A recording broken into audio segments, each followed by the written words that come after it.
증거할 말씀입니다. 호세아서 13장 1절에서 16절까지인데요. 일부를 제가 읽겠습니다.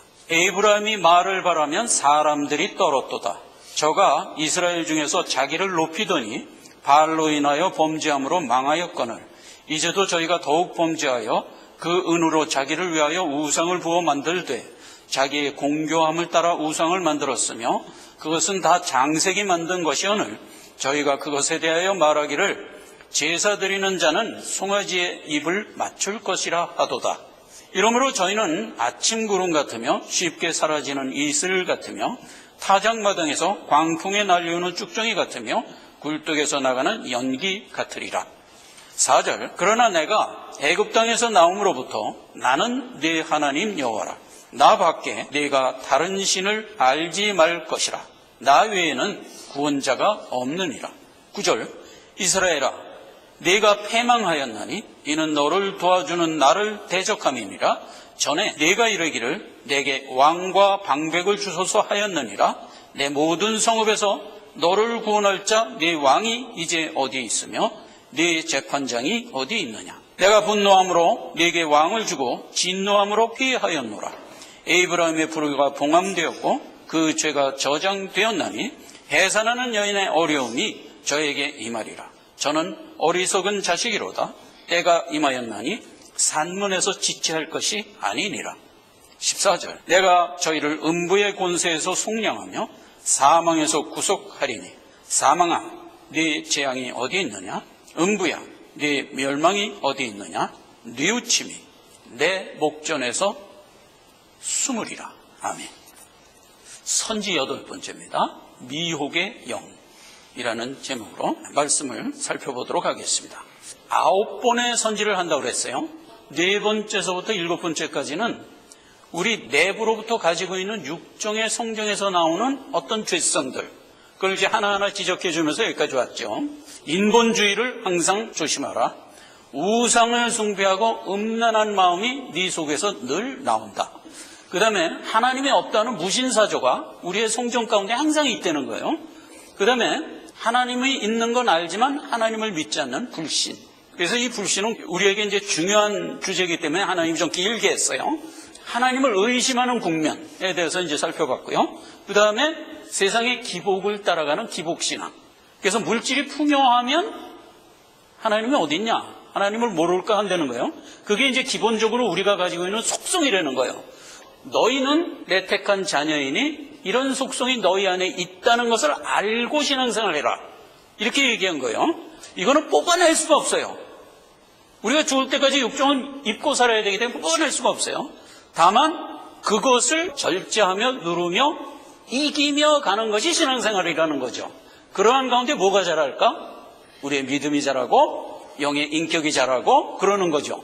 그렇게 해서 하나님이 설정해 준 거거든요. 그러니까 깨닫고 따라와라. 자, 오늘 8번째 선지는요, 내 안으로부터 나온 어떤 모습들이 아니고 외부로부터 나를 공격하는 미혹의 영이 있다는 겁니다. 자, 미혹의 영. 우선 말씀의 줄기를 조금 살펴보고요. 1절에 보면 에브라임이 말을 바라면 사람들이 떨었도다. 이게 무슨 말이에요? 우리 성도들은 영적으로 세상의 주인입니다. 복음의 말씀을 세상에 던지면 세상은 죽고 살고 하는 거예요. 그 말을 받아들이면 살고 안 받아들이면 죽는 거예요. 예수 믿어 이렇게 얘기하는 거 그냥 아무렇지도 않게 듣지. 그러나 그 말이 죽고 살리는 말이라니까. 그런 의미에서 세상이 에브라임 앞에서 떠는 거예요. 이게 이제 우리의 실상이죠. 그렇게 얘기하면서 나온 얘기가 뭐예요? 그러다 보면 자신도 모르게 교만해지는 거예요. 그래서 우리 신앙생활 하면서 초신자 때는 이제 내가 하나님께 구원을 받았다. 그래서 하나님의 자녀가 되었다. 이게 강하게 오기 때문에 자기도 모르게 교만해져요. 그래서 야고보서에서 그 얘기예요. 초신자에게는 일단 좀 자제시켜라 이거야. 왜냐하면 마귀를 정죄하는 정죄가 아주 강해서. 그래서 좀 자제하라는 거예요. 그런 식이에요. 그래서 늘 성도들에게 교만이 있어요. 그 교만은 영적 교만인데 이걸 잘 활용하면 이건 훌륭한 신앙이에요. 근데 그걸 활용하지 못하고 드러내면 이제 사람들에게 이제 경원시 되죠. 그 교만이 그래갖고 송아지를 이게 신이야 하는 쪽으로 흘러가더라 이거예요. 자기도 모르게 이제 미혹이 된 상태죠. 그 다음에 제사 드리는 자는 송아지의 입을 맞출 것이라 하도다. 2절에 그랬죠. 제사 드리는 자가 뭐예요? 제사장이라는 뜻이고 신앙의 지도자들을 얘기하는 겁니다. 그리고 크게는 신학을 얘기하는 겁니다. 신학. 이 신학이 변질되는 거예요. 세상에는 변질된 신학이 이렇게 있는 거예요. 그리고 우리 교계 안에는 변질된 지도자들이, 거짓 선지자들이 우리 앞에 늘 있다는 거예요. 그래서 그 입에서 무슨 말이 나올까? 예수 믿지 마, 예수 믿지 마. 이렇게 되는 거죠, 말하자면. 그거에 의하여 미혹된다는 겁니다. 이들이 하는 짓이 뭐예요? 송아지한테 입 맞추래. 그럼 이 송아지가 구약에서 어떤 위치죠? 우리를 애굽에서 인도해낸 하나님의 손길을 썩어질 우상과 금수의 형상으로 바꾼 얘기죠. 그래갖고 모세가 시내산에 율법 가지러 간 사이에 밑에서 송아지 만들고 이게 우리를 애굽에서 인도한 신이야. 이렇게 해갖고 섬겼던 그 송아지란 말이에요. 이 미혹의 영은 구속의 은혜를 자꾸 썩을 것으로 바꾸려는 속성이 있는 거예요. 그림에서는 아주 우리가 선명하게 바라볼 수 있죠. 어떻게 하나님은 송아지라고 그러냐 이거야. 신신학으로 들어와서 이렇게 보면 잘 못 깨달아요. 하나님의 진리의 도를 갖다가 이렇게 쓱 변개해갖고 이단을 만들어버리면 우리가 잘 이렇게 분별을 못하는 거야. 그러니까 이런 구약에 있는 그림들을 통해서 이 분별력을 우리가 키워야 돼요. 그렇죠? 이것만 보면은 이건 너무나 터무니없는 얘기죠. 여러분 생각해 보세요. 애굽에서 우리를 이끌어낼 때 얼마나 큰 이적과 기적으로 이끌었어요. 이건 역사적 사실입니다. 신신학에서는 출애굽 사건 자체를 상징화해요. 역사적 사건 아니라는 거야. 이 성경 내용대로 보면 못 믿을 게 투성이지. 생각을 해보세요. 10가지 재앙을 애굽 백성들한테 딱 퍼볼 때 이스라엘 백성은 하나도 안 당해. 우박 떨어지고 뭐 메뚜기 떨어지고 뭐 별 난리를 치는데 이스라엘 백성은 아무렇지도 않아. 그리고 애굽 백성에게만 그게 떨어지는 거야. 이런 일이 있을 수가 없다는 거죠. 그래 놓고서 나중에 이제 홍해 건널 때도 뭐예요? 홍해가 딱 갈라지잖아요. 그래갖고 거기 육지처럼 건너갔죠. 그리고 뒤따라오던 애굽 병사는 물이 합쳐지는 바람에 다 수장돼서 죽었잖아요. 이런 얘기들을 못 믿는 거예요. 신신학에서는. 오늘날 우리는 믿나? 여러분 잘 생각하세요. 이거 그대로 믿으세요? 야, 아무리 성경이지만 이건 못 믿겠는데? 이런 생각 안 드세요? 근데 예수님 분명히 얘기했습니다. 내가 너희를 구원했다는 이 구원의 도를 믿으려면 모세가 하는 말부터 믿어. 이렇게 얘기했어요. 출애굽 사건은 다 모세가 한 얘기고 이것은 어떤 의미에서 뭐죠? 표적이에요. 하나님이 베푼 표적은 틀림없는 거예요. 그것이 표적이기 때문에 표적인 거지 틀림없는 거예요. 여러분 공생애 때 예수님이 중풍병 살리고 문둥병 고치고 소경 눈 뜨고 한 거 이거 전부 실제로 된 일이잖아요. 실제로 된 일이에요. 다만 그게 표적이라는 것뿐인 거지. 그러니까 그걸 믿어야 돼요. 그러니까 출애굽 사건도 우리가 믿어야 돼요. 왜냐하면 이건 표적 중에서 상당히 규모가 큰 대규모 표적이었다는 것뿐이지 하나님 틀리시고 한 거예요. 근데 그거 믿는다고 엄한 세상 사람들 앞에 가서 이렇게 딱 주장을 하면 우리 바보 돼요. 우리 바보 돼요. 근데 바보 되는 걸 개의치 말란 말이에요. 불과 50년 안에 결정돼요. 내가 옳았고 네가 유황불이라는 게 결정돼요. 지금은 그들이 우리를 조롱하지만 그 조롱이 유황불이라니까. 이거 틀림없이 우리가 믿어야 돼요. 그래서 모세가 하는 말을 우리가 믿어야 돼요. 모세가 하는 말 중에서 믿지 못할 일이 투성이야. 하나님이 천지를 6일간 창조했어. 이거 믿겠어요, 여러분? 솔직히 말하세요. 믿으세요? 믿어야 돼요. 정확히 6일간 창조했어요. 아침이 되고 저녁이 되니 첫째 날이라. 첫째 날이라 이렇게 얘기해도 될 얘기를 왜 이렇게 수식어를 붙였을까? 하루라는 얘기를 강조하기 위해서 그런 거예요. 그러니까 믿어야 돼요. 그래서 이 천지만물, 안드로메다 성운, 은하수 얼마나 1000억 개가 넘는 별이 있다고 그러죠. 그리고 거리는 수백억 광년을 가야 된다며.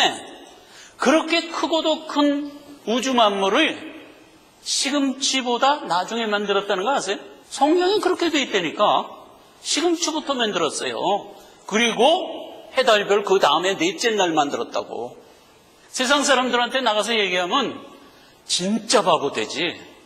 근데 그걸 개의치 말란 말이야. 우리는 믿는 거예요. 모세의 말 믿지 않으면 예수님이 나보고 내가 너 구원했어, 내가 내 구원자야, 이 말 못 믿는 거예요. 그거 믿었다고 내가 얘기하면 그게 거짓말이에요. 왜 거짓말이죠? 너 모세의 말도 못 믿었잖아. 예수님 분명히 그랬거든요. 모세의 말을 믿지 않고 내 말을 어찌 믿겠느냐. 하나님이 하신 사전 모든 말씀은 우리가 가감없이 믿어야 돼요. 하나님은 분명히 교훈적으로 한 얘기도 있지만 상징적으로 한 얘기도 있어요. 그 상징마저도 그대로 믿어야 돼요. 하나님은 절대로 시건치 않은 분이기 때문에. 자, 이 얘기는 너무나 중요하기 때문에 제가 강조를 해서 이렇게 길게 하는 겁니다.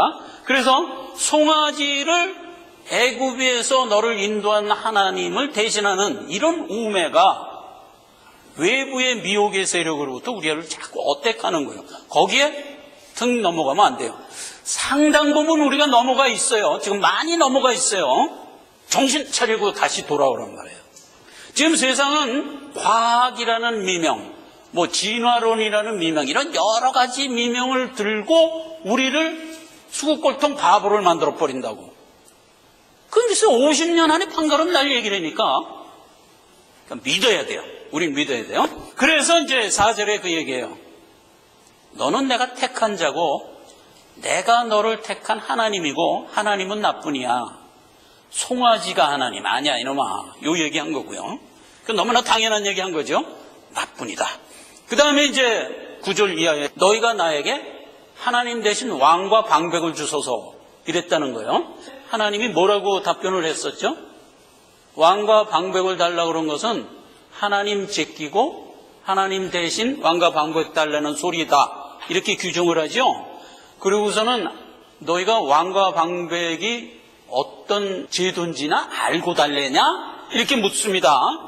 왕과 방백을 줘갖고 그 왕과 방백으로 하여금 우리의 전쟁을 하게 하려 합니다. 이래갖고 이제 계속 달라고 그러니까 하나님이 귀찮으니까 일단 줘요. 주고선 망하게 하죠. 그건 역사적 사실입니다. 백성들이 여기서 깨닫지 못한 게 뭐예요? 전쟁의 의미를 깨닫지 못한 거예요.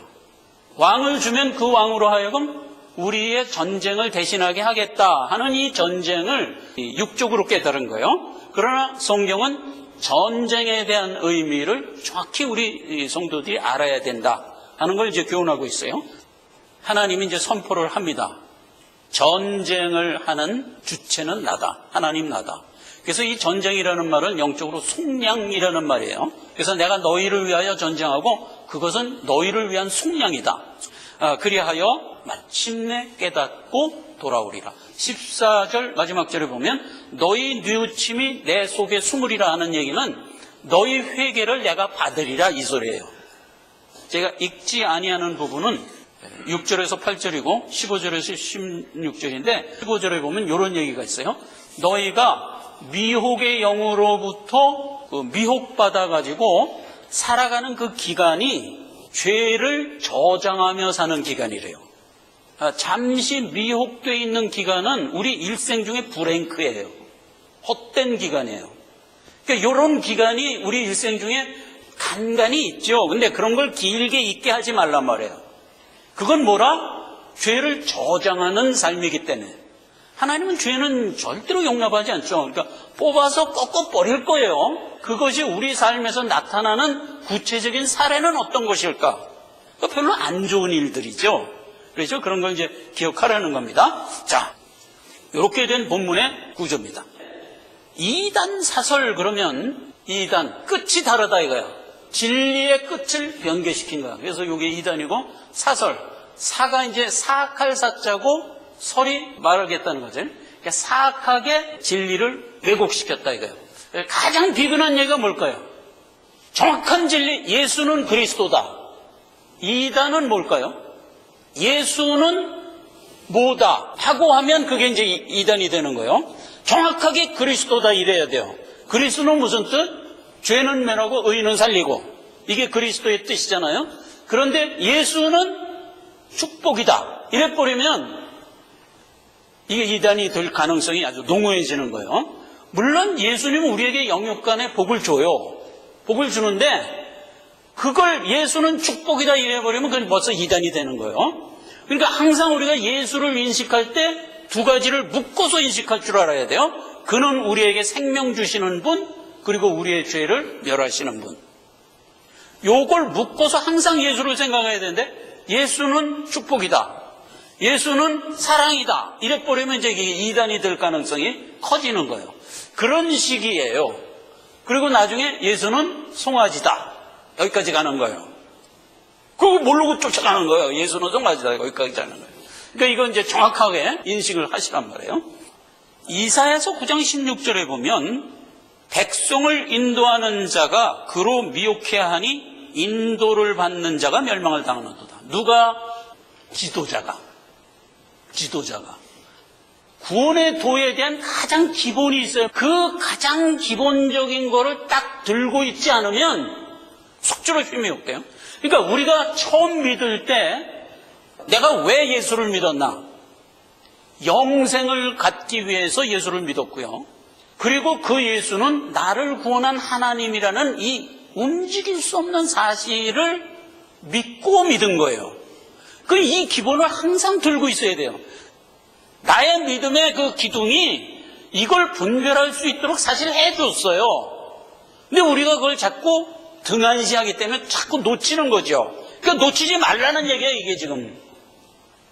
마가복음 13장 22절에는 거짓 그리스도들과 거짓 선지자들이 일어나서 이적과 기적을 행하여 할 수 있으면 택하신 백성을 미혹해 하리라. 누구를 미혹해 한다고? 신자를 미혹해 한다고요. 그러면 신자 중에서 미혹당하는 사람이 있을까? 잠시 미혹할 수는 있어요. 그러나 우리 생 마감하기 전까지는 깨닫고 돌아와요. 그러니까 결국은 무슨 얘기냐면 신자는 미혹당하지 않아요. 요거 알아야 돼요. 근데 요거는 내 능력으로 되는 것 이전에 하나님의 능력이기 때문에 그래요. 진리를 살짝 왜곡해서도 미혹을 하지만 우리가 이제 든든히 기둥을 붙들고 있으니까 잘 안 미혹되거든. 그래서 또 하나 쓰는 방법이 뭐죠? 이적과 기적이에요.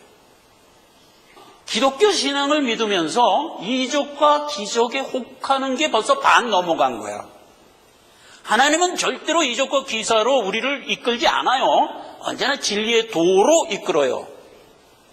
백성의 우매가 뭐냐? 우리도 열방과 같이 되어 왕을 주어 다스리게 하고 우리 앞에 나가서 우리의 싸움을 싸우게 하소서 라고 했던 사무엘상 8장에 있는 경우, 우매하게 깨달은 게 뭐예요? 하나님 대신 왕 달라는 게 우선 첫째 실수고, 또 하나는 전쟁을 하게 하소서 하는 그 전쟁을 제대로 인식하지 못했다는 점이에요. 성도들에게 전쟁의 개념은 뭐냐면 하나님의 것이에요. 그래서 하나님이 전쟁을 하는 거지 우리가 전쟁하는 게 아니거든요. 그 얘기는 신약이 아주 분명히 교훈을 했어요. 에베소서 6장 12절, 우리의 씨름은 혈과 육에 대한 것이 아니요 정사와 권세와 이 세상의 어두움의 세상 주관자들과 하늘에 있는 악한 영들에 대함이라. 그래서 악한 영, 귀신, 사단의 미혹에 어떻게 대처하느냐에 대한 자각이지, 그게 우리의 전쟁이죠. 그리고 실질적으로 전쟁은 누가 수행해요? 하나님이 하는 거예요. 그 악한 영을 누가 막고 누가 죽이나요? 하나님이 죽이는 거예요. 우리가 죽이는 게 아니에요. 그러니까 우리 안에 있는 성령이 내주하고 있을 때 악령은 우리를 올 수가 없어요. 왜냐하면 내 안에 강한 자가 있기 때문에. 이렇게 해서 막아지는 거고, 그걸 우리 보고 깨달으라는 거예요. 그래서 전쟁은 물리적으로 된 전쟁이 아니라고요. 그런데 지금 백성들의 우매가 뭐예요? 자기네들의 주변 사람들과 하는 전쟁에 그 왕을 앞세우겠다. 이렇게 벌써 잘못 오해를 하고 있는 거예요. 자, 그래서 하나님을 송아지라고 했다 하는 사건부터 우선 좀 들어가 봅시다. 요게 미혹의 사례인데, 출애굽기 32장 8절에 그들이 내 길을 속기 떠나 자기를 위하여 송아지를 부어 만들고 그것을 숭배하며 그것에게 희생을 드리며 말하기를 이스라엘아, 이는 너희를 애굽 땅에서 인도하여 낸 너희 신이라, 이렇게 얘기했어요. 미혹의 영, 지도자가 미혹한 내용이죠. 홍해를 갈라서 적과 꿀이 흐르는 가나안 땅으로 하나님이 인도했어요. 그런데 이 홍해를 깊이 지도로 보면 평균 깊이가 1000m예요. 1000m면은 협곡을 내려가서 이렇게 올라가야 되잖아요. 이건 물을 갈랐다 해도 불가능한 거예요. 그런데 요 건너간 요 지역이 여의도 한 4배 면적 되는데요. 여기다 진을 치고 있는데 애국 군대가 여기까지 쫓아왔어요. 근데 양쪽이 산이기 때문에 요 길 하나밖에 없어요. 그래서 여기까지 쫓아오니까 하나님이 여기다 뭘 세웠어요? 불기둥 세웠지? 네, 불기둥 여기다 딱 세워서 애국 군대가 못 오게 막아놓고 이스라엘 백성들이 벌벌 떨고 있으니까 하나님이 오늘날 전쟁은 여호와께 속한 것인데 이 일이 어떻게 되는가 너희는 가만히 서서 보라, 이렇게 된 거 아니에요. 물을 향하여 갈라져라 라고 명하라고 이제 하나님이 시키죠. 그러니까 모세가 그대로 해요. 그랬더니 물이 갈라진 거거든요. 그래서 요 갈라진 물을 타고선 건너간 게 요 지역이에요. 근데 요 지역은 색깔이 좀 하얗죠. 요 토사가 흘러서 모래가 계속 이걸 메꿔 갖고 여기가 평지가 돼버렸어. 수심이 굉장히 얕아. 100m쯤 된다고 그래요, 수심이. 성경에 보면은 물이 갈라져 갖고 물벽을 이뤘다 그랬어요. 물벽을. 가끔 왜 남해안인가 어디 가면은 모세에 기적해갖고 저 앞에 있는 섬이 조수의 간만차이로 해서 한번 이렇게 길이 열렸다가 좀 밀물이 오면 다쳤다가 이러죠. 그거 보고 모세의 기적이라고 그러죠. 그런데 속으면 안 돼요. 그 정도로 물이 갈라진 게 아니에요. 성경에 분명히 뭐라고 그랬어요? 물벽을 이뤘다 그랬어요. 물벽을. 그리고 애니메이션 영화에 보면 되게 재밌어. 막 건너가면서 이게 물이야 지금. 근데 상어 한 마리가 이렇게 와서 구경하고 있는 거야. 그러니까 애가 상어 툭 치니까 도망가는 거야. 그러면서 건너가요. 이거 되게 재밌게 잘 그렸더라고. 틀림없는 거예요, 그거. 그렇게 해서 구원해서 넘어갔어요. 그러고 나서 이제 요 불기둥을 싹 치웠지, 하나님이. 그러니까 이제 애국 병사가 뒤쫓아올 수밖에. 저 갈라진 틈을 들이떠 쫓아왔어요. 그랬는데 하나님이 물을 합치는 거야. 수장되어 죽었더라. 이게 성경 모세의 기록이에요. 그 얘기를 미국에 있는 어떤 크리스찬 하나가 그렇다면 홍해 안에 애굽 마차 바퀴들이 있겠지? 자네가 있겠지? 들어가 보자. 그러니까 스킨스 쿠버를 동원해서 들어가 본 거야. 이 마차 바퀴에 이제 산호가 들러붙어갖고 이렇게 된 거예요, 이게 다. 그래갖고 여러 가지 애굽의 그 전차 잔해들이 이게 다 흩어져 있는 거야. 이러면 믿겠어요? 이런 거 없어도 믿어야 돼요. 이렇게 분명히 이스라엘 백성을 구원해냈어요. 그리고 이런 엄청난 사건으로 구원받은 지 한 달도 안 됐어. 그랬는데 모세가 시내산에 율법 받으러 올라간 사이에 밑에서 금송아지 떡 만들어 놓고 이게 너희를 애굽에서 인도해낸 신이라 하는데 그걸 믿더라고요. 이 인간들이 요거 선지팔에 지적해 주는 거예요. 지도자가 송아지에게 입맞추라 하니까 그걸 맞추고 있더라고. 그러니까 이거 딴 사람 얘기가 아니에요. 내 얘기하는 거예요. 그러니까 내 안에 있는 육정의 죄성이 이렇게 허무맹랑한 게 내 안에 있다니까. 그러니까 이거 각성하라고요. 그러니까 하나님은 내 새끼한테 분명히 얘기하는 거예요. 다음, 전쟁이 뭐냐 하는 걸 이제 우리가 살펴봐야 돼요. 두 가지 사례를 우리에게 줬어요. 사무엘상 17장 47절에는 다윗과 골리앗의 전쟁을 예로 들어줬어요. 다윗이 골리앗을 가서 쳐서 이기면서 다윗이 한 말이 뭐죠? 골리앗한테 전쟁은 여호와께 속한 거야. 하나님이 너 죽일 거야. 너 그거 알아? 그러고 나간 거예요. 물맷돌을 들고 돌 3개를 주머니에 넣고 나갔어요. 근데 이제 그 당시에 다윗이 누구죠? 목동이었죠? 목동이 하는 일이 그 장난삼아 하는 게 물맷돌이에요. 끈에다가 이렇게 갖고 새총처럼 가죽이 이렇게 있어서 거기다 돌멩이 놓고선 뱅뱅뱅뱅 돌리다가 저기 이제 양을 호시탐탐 노리는 늑대들이 많죠. 그럼 늑대 쫓는 거예요. 그게 이렇게 해서 싹 던지면 늑대가 이제 돌멩이 날라오니까 도망가는 거예요. 그런 식으로 해서 이제 양치는 거거든요. 그래서 이제 이 목동들이 그 놀이를 하면서 이제 살았는데 물맷돌을 뚝 들고 골리앗한테 간 거예요. 골리앗은 2m 한 이런 놈이 이제 뚝 서 있는데 그걸 갖고 물맷돌을 돌린 거야. 빽빽빽 돌리다 딱 던지니까 돌멩이가 날아가 갖고 다윗이 이제 기술이 좋으니까 정확히 이마에 맞았는데 돌멩이가 날아가서 골리앗의 이마에 박혔더라 이렇게 돼 있어요. 박혔더라.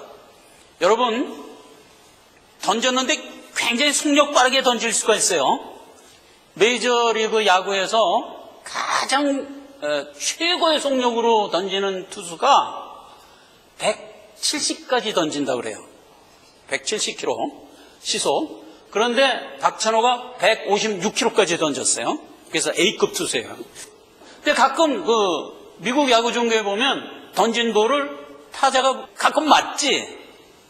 그런데 그게 인간이 할 수 있는 최고 속력으로 던진 속도예요.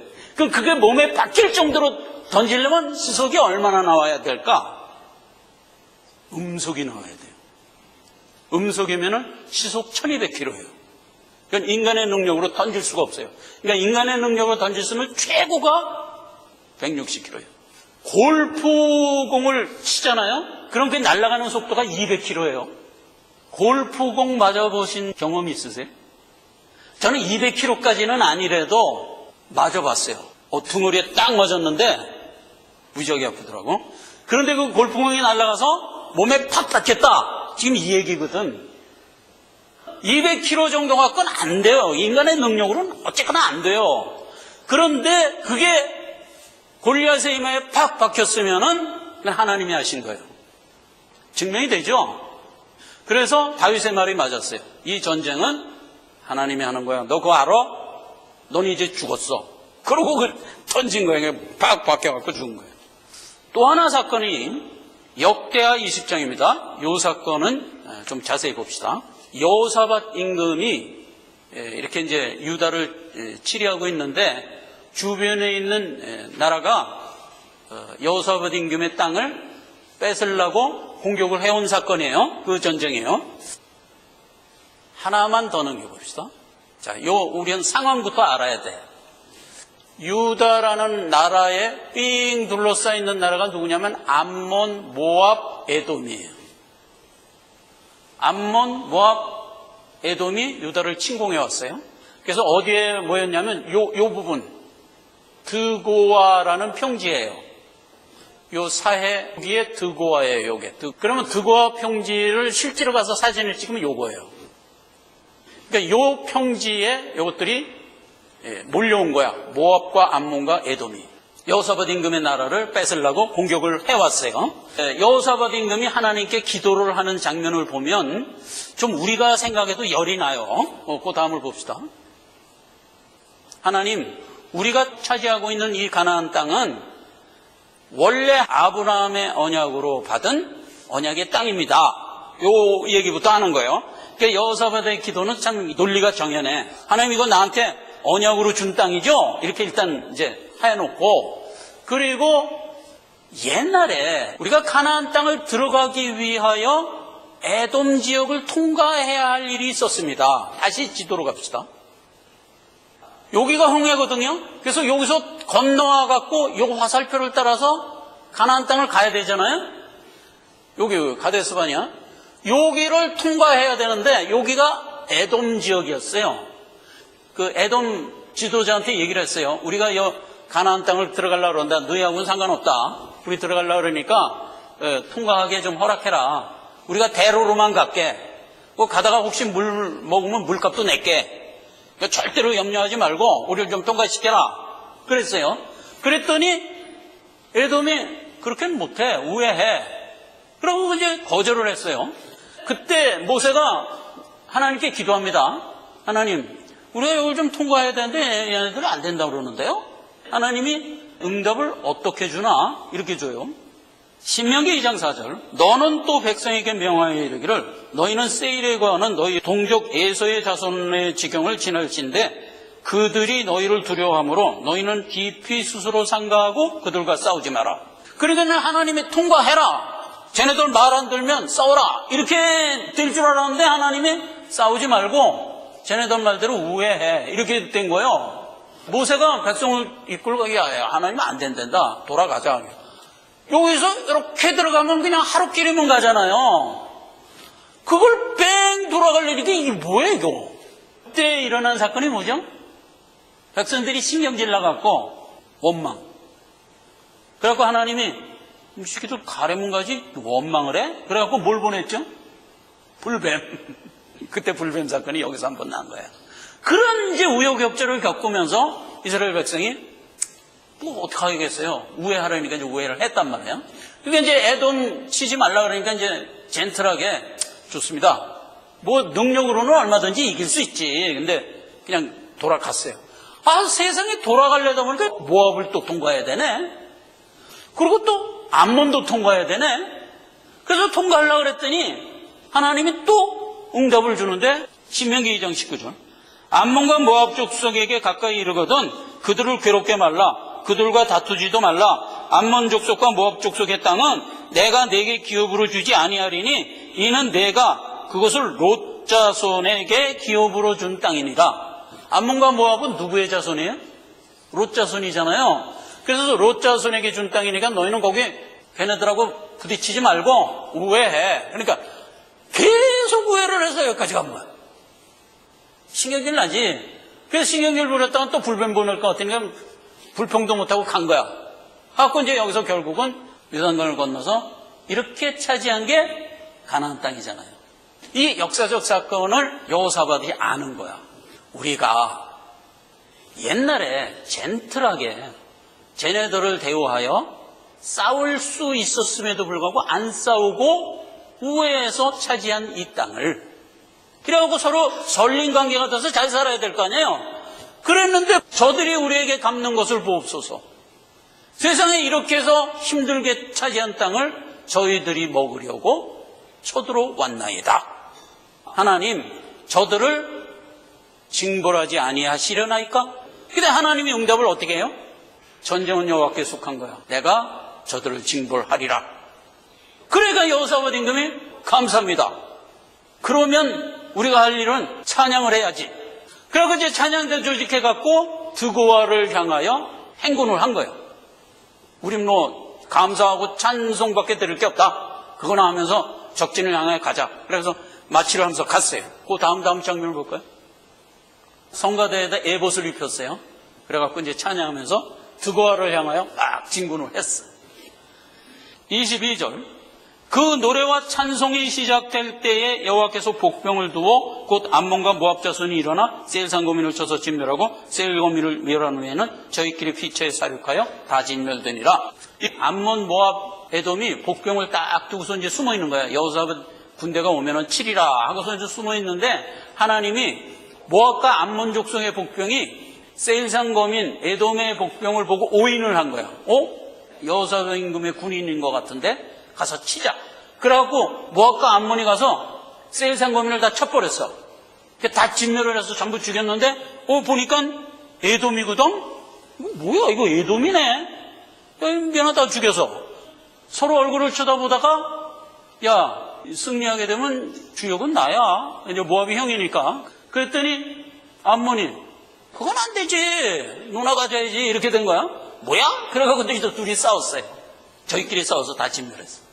여호사밧 임금이 거의 드고아에 가까이 가서 망대에 올라가 갖고 상황이 어떻게 됐나 볼까? 그러고 봤더니 이렇게 된 거예요. 전부 시체뿐이라. 군인들이 흘린 귀중품, 전리품을 하도 많아서 사흘 동안에 걷어갔어요. 태평이 이루어졌다. 평화가 이루어졌다. 할렐루야, 아멘 하고 돌아왔더라. 이 두 전쟁을 통해서 분명히 깨닫는 것은 전쟁은 여호와께 속한 거고 이 전쟁은 영적인 거예요. 우리를 어택하고 있는 미혹의 영, 사단의 영을 하나님이 언제나 죽이시는 거예요. 그러한 가운데 우리가 신앙 갖고 가도록 하나님이 지금 보호하고 있는 거예요. 그러므로 성도는 미혹이 불가해요. 사단 마귀가 와서 우리를 미혹한다 할지라도 우리는 미혹되어 그들의 수중으로 들어갈 수가 없어요. 잠시 들어가서 혹 미혹의 기간을 갖는다 해도 우리는 반드시 깨닫고 돌아오도록 하나님이 하셨어요. 자, 이것은 우리가 잘나서 그런 게 아니에요. 애당초 우리를 누가 구원했죠? 하나님이 구원했어요. 요한복음 10장 28절에는 예수님이 친히 얘기했어요. 미혹 불가. 요한복음 10장 28절. 내가 저희에게 영생을 주노니 영원히 멸망치 아니할 것이요 또 저희를 내 손에서 뺏을 자가 없다. 예수님이 우리에게 영생 줬어요. 우리가 노력해서 받은 게 아니에요. 예수님이 줘놓고 사단 마귀가 와서 우리를 미혹하여 빼어서 가게 하지 않는다라는 뜻이잖아요. 절대로 내 손에서 뺏을 자가 없다. 이렇게 얘기했어요. 우리가 잘 이해를 못하니까 하나님이 한 번 더 얘기했어요. 하나님이 너희를 위하여 자기 아들 예수를 십자가에 못 박혀 죽게 하였다면 이 말이에요. 우리 보고 논리적으로 생각하라는 거예요. 그렇게 해서 예수를 너 때문에 죽여서 너를 구원했다면 그렇게 해서 구원한 너가 다시 미혹되어 죄아래로 떨어지게 하겠냐? 예수까지 죽여놓고 한 일이 결국은 실패다. 이건 말이 안 되잖아요. 그건 우리의 논리력에 호소하여 준 얘기고 지금 이 얘기는 예수님 스스로 한 얘기예요. 내가 너희에게 영생을 줬는데 누가 감히 와서 내 손에서 너희를 뺏어가겠냐? 이렇게 해서 우리는 미혹할 수가 없어요. 실제로 미혹이 됐다 하더라도 우리는 반드시 깨닫고 돌아오도록 돼 있어요. 그 얘기가 오늘 호세아서 13장 14절 얘기예요. 다시 한번 읽어봅시다. 내가 저희를 음부의 권세에서 속량하며 사망에서 구속하리니 사망아 네 재앙이 어디 있느냐? 음부야 네 멸망이 어디 있느냐? 우리를 어택한 세력이 누구예요? 사망의 세력이에요. 근데 그 사망의 세력은 예수님이 보는 대로 죽이는 거잖아요. 근데 그게 감히 내 백성 안으로 들어오려고 그러고 있어. 하나님이 즉시 죽였지. 그래 놓고 사망한테 하는 얘기예요. 사망아 네가 어디 있냐? 이게 다 죽여놓고 그래 놓고 하는 얘기가 뭐예요? 뉘우침이 내 목전에 숨으리라. 그렇게 했을 때쯤 우리는 깨달아요. 깨달아서 회개해요. 그 회개를 하나님이 받으시겠다 이 소리잖아요. 그러면 회개는 우리가 깨달은 것을 우리 측면에서 하는 얘기고 회개를 하나님 측면에서 하면 무슨 얘기예요?